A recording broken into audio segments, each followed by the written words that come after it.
കേരളത്തിൻ്റെ ആരോഗ്യരംഗം ലോകത്തിന് തന്നെ മാതൃകയാണെന്ന് നാം അഭിമാനപൂർവ്വം പറയാറുണ്ട്. എന്നാൽ കഴിഞ്ഞ ഏതാനും വർഷങ്ങളായി, പ്രത്യേകിച്ച് 2025 മുതൽ 26 ഈ തുടക്കം വരെ പുറത്തു വന്ന കണക്കുകൾ ഈ അഭിമാനത്തിന്മേൽ കരിനിഴൽ വീഴ്ത്തുന്നതാണ്. 2026 ഫെബ്രുവരിയിലെ ഏറ്റവും പുതിയ റിപ്പോർട്ടുകൾ പ്രകാരം സംസ്ഥാനത്ത് ചിക്കൻ പോക്സ് അങ്ങനെ പടർന്നു പിടിക്കുകയാണ്. വെറും ഒരു മാസത്തിനിടെ 4792 പേർക്കാണ് രോഗം ബാധിച്ചിരിക്കുന്നത് എന്നത് നിസ്സാരമായി കാണാവുന്ന ഒന്നല്ല. ഇത് കേവലം ഒരു രോഗത്തിൻ്റെ മാത്രം പ്രശ്നമല്ല, മറിച്ച് മാറുന്ന കാലാവസ്ഥയും നമ്മുടെ ജീവിതശൈലിയിൽ വന്ന മാറ്റങ്ങളും എങ്ങനെ പുതിയ രോഗാണുക്കൾക്ക് വളക്കൂറുള്ള മണ്ണൊരുക്കുന്നു എന്നതിൻ്റെ വ്യക്തമായ സൂചനയാണ്. 2025 നാം കണ്ടത് പകർച്ചവ്യാധികളുടെ ഒരു സംഹാര താണ്ഡവമായിരുന്നു. എലിപ്പനി മുതൽ തലച്ചോറിനെ കാർന്നു തിന്നുന്ന അമീബ വരെ കേരളത്തിൻ്റെ ആരോഗ്യ സുരക്ഷയെ ചോദ്യം ചെയ്തുകൊണ്ടിരിക്കുന്നു. ചിക്കൻ പോക്സിൻ്റെ ഈ അപ്രതീക്ഷിത കുതിച്ചുചാട്ടം പൊതുജനാരോഗ്യ വിദഗ്ധരെ ആശങ്കയിലാഴ്ത്തുന്നുണ്ട്. സാധാരണയായി വേനൽക്കാലത്തിൻ്റെ തുടക്കത്തിൽ കണ്ടുവരുന്ന ഈ രോഗം ഇപ്പോൾ കൂടുതൽ തീവ്രതയോടെയും വ്യാപനശേഷിയോടെയും പ്രത്യക്ഷപ്പെടുന്നത് ഗൗരവകരമാണ്. വാക്സിനേഷൻ നിലവിലുണ്ടായിട്ടും ഇത്രയധികം ആളുകളിലേക്ക് രോഗം പടരുന്നത് പ്രതിരോധ പ്രവർത്തനങ്ങളിലെ പാളിച്ചകളാണോ അതോ വൈറസിൻ്റെ ജനിതക മാറ്റമാണോ എന്നതിനെക്കുറിച്ച് വിശദമായ പഠനങ്ങൾ ആവശ്യമാണ്. ചിക്കൻ പോക്സ് ബാധിതരുടെ എണ്ണം വർദ്ധിക്കുന്നത് ചികിത്സാ സംവിധാനങ്ങൾക്ക് വലിയ ഭാരമാണ് ഉണ്ടാക്കുന്നത്. പ്രത്യേകിച്ച് മുതിർന്നവരിൽ ഈ രോഗം സങ്കീർണമാകാനുള്ള സാധ്യത കൂടുതലായതിനാൽ അതീവ ജാഗ്രത പുലർത്തേണ്ടതുണ്ട്. കഴിഞ്ഞുപോയ 2025 വർഷത്തെ കണക്കുകൾ പരിശോധിക്കുമ്പോൾ കേരളം നേരിട്ടത് സമാനതകളില്ലാത്ത ആരോഗ്യ വെല്ലുവിളികളായിരുന്നു. പകർച്ചവ്യാധികൾ മൂലം മരണപ്പെട്ടവരുടെ എണ്ണം 700 കടന്നു എന്ന വാർത്ത നമ്മെ ഞെട്ടിപ്പിക്കേണ്ടതാണ്. ഇതിലേറ്റവും വലിയ വില്ലനായി മാറിയത് എലിപ്പനിയാണ്. 2025 മാത്രം 3463 പേർക്ക് എലിപ്പനി ബാധിച്ചതിൽ 223 പേരുടെ ജീവനാണ് നഷ്ടപ്പെട്ടത്. ലെക്ടോസ്പൈറ എന്ന ബാക്ടീരിയ പടർത്തുന്ന ഈ രോഗം മൃഗങ്ങളുടെ മൂത്രത്തിലൂടെ മണ്ണിലും വെള്ളത്തിലും കലരുകയും മുറിവുകളിലൂടെ മനുഷ്യ ശരീരത്തിൽ പ്രവേശിക്കുകയും ചെയ്യുന്നു. തൃശൂർ, എറണാകുളം തുടങ്ങിയ ജില്ലകളിൽ റിപ്പോർട്ട് ചെയ്യപ്പെട്ട ഉയർന്ന മരണനിരക്ക് സൂചിപ്പിക്കുന്നത് നഗരവൽക്കരണവും മാലിന്യ സംസ്കരണത്തിലെ പാളിച്ചകളും എലിപ്പനി വ്യാപനത്തിന് ആക്കം കൂട്ടുന്നുവെന്നാണ്. 2020 വെറും 48 മരണങ്ങൾ മാത്രം റിപ്പോർട്ട് ചെയ്ത സ്ഥാനത്ത് നിന്നാണ് ഈ കുതിച്ചുചാട്ടം ഉണ്ടായിരിക്കുന്നത് എന്നത് ലക്ഷണങ്ങളെ അവഗണിക്കുന്ന നമ്മുടെ പ്രവണതയുടെ ആഴം വ്യക്തമാക്കുന്നു.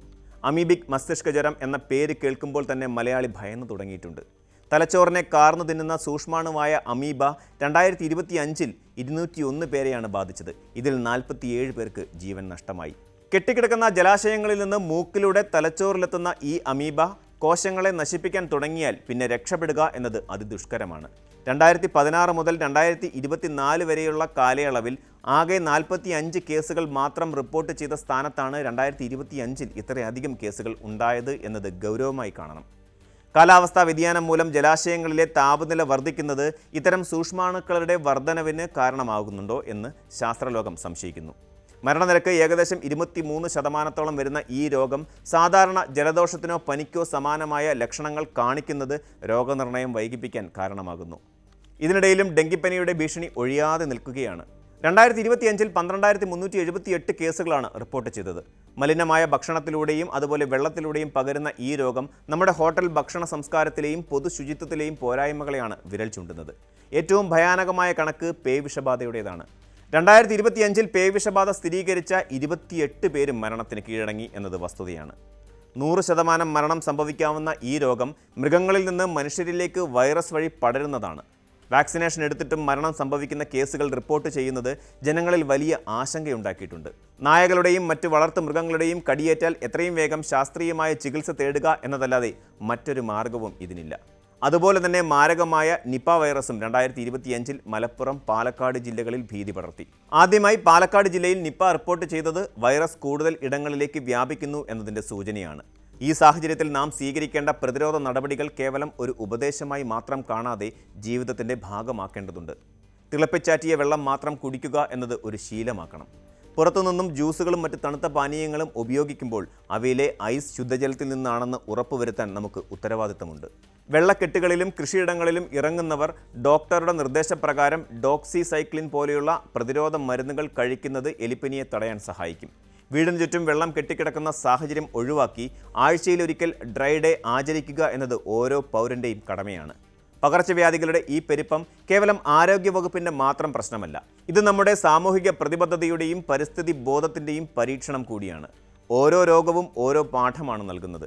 അമിതമായ ആത്മവിശ്വാസം വെടിഞ്ഞ് രോഗലക്ഷണങ്ങൾ കണ്ടാലുടൻ ശാസ്ത്രീയമായ ചികിത്സ തേടുകയാണ് ആദ്യം വേണ്ടത്.